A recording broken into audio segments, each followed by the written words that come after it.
ख्वाजा कुतुबुद्दीन बख्तियार काकी रहमतुल्लाह अलैह, जब इनका इंतकाल हुआ, इन्होंने वसीयतनामा लिखा था कि मेरी नमाज जनाजा हर कोई नहीं पढ़ा सकता, मेरी नमाज जनाजा वो आदमी पढ़ाए कि जिसके अंदर 4 बातें मौजूद हो।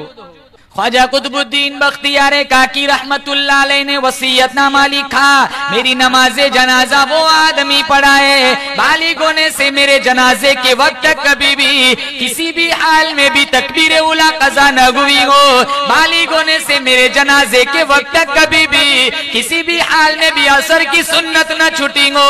तीसरी शर्त लिखी, मेरी नमाजे जनाजा वो आदमी पढ़ाए बालिग होने से मेरे जनाजे के वक्त कभी भी किसी भी हाल में भी तहज्जुद की नमाज कज़ा न हुई हो, तकबीर उला फौत न हुई हो। चौथी शर्त लिखी, मेरी नमाजे जनाजा वो आदमी पढ़ाए बालिग होने से मेरे जनाजे के वक्त कभी भी किसी भी हाल में भी अजनबी लड़की पे नजर न पड़ी हो।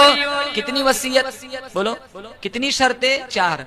अब जनाजा रखा हुआ है, थोड़ी थोड़ी देर में वसीयतनामा पढ़ा जा रहा है कि जिसके अंदर ये बातें पाई जाती है वो आए जनाजा पढ़ाए।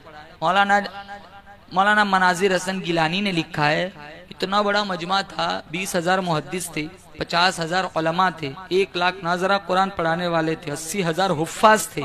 थोड़ी थोड़ी देर में वसीयतनामा पढ़ा जा रहा है, जिसके अंदर ये 4 बातें पाई जाती हैं वो आए और जनाजा पढ़ाए। किसी के अंदर 2 है, 2 नहीं है, 1 है, 3 नहीं है, 3 है, 1 नहीं है।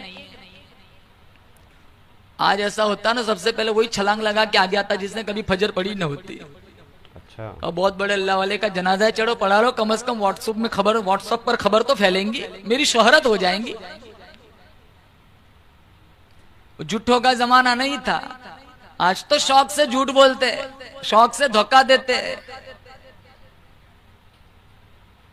जब शाम का वक्त हुआ, मजमे को चीरता हुआ एक नौजवान आगे आया, कफन से चादर हटाई, गरम गरम आंसू टपके और कहने लगा, ख्वाजा मैं जानता हूं तू किसे कहकर गया है, मैंने बड़ी मख्फी जिंदगी गुजारी है, मेरा राज सिर्फ मेरा ख्वाजा मेरा अल्लाह जानता था, लेकिन अगर नहीं पढ़ाता तो पढ़ाने वाला कोई नहीं, पढ़ाता हूं तो मेरा राज कोई नहीं।